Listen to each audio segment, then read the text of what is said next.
The gentleman yields. Members are reminded to direct their remarks to the chair. The gentleman from Massachusetts is recognized. Thank you, Mr. Speaker. I yield 1 minute to the gentleman from California, Mr. Panetta. The gentleman from California is recognized for 1 minute. Thank you, Mr. Chairman. Thank you, Mr. Speaker. I support tonight's bills because we must fund the government and, of course, we must support Ukraine. As the American people get out of COVID and get back to work and get on with our lives, they are yearning to help Ukrainian lives.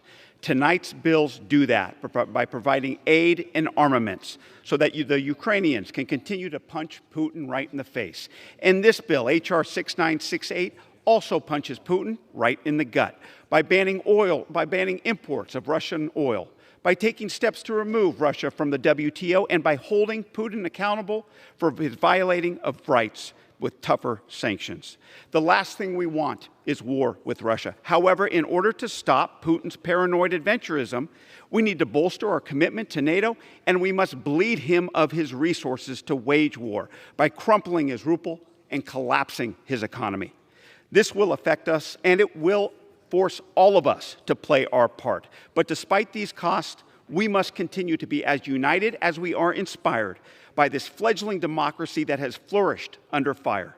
That is why we must play our part and pass this legislation to support the livelihoods of Americans, to support the lives of Ukrainians, and ensure that Putin pays his price for his attacks on a peaceful democracy. Thank you, Mr. Speaker. I yield back.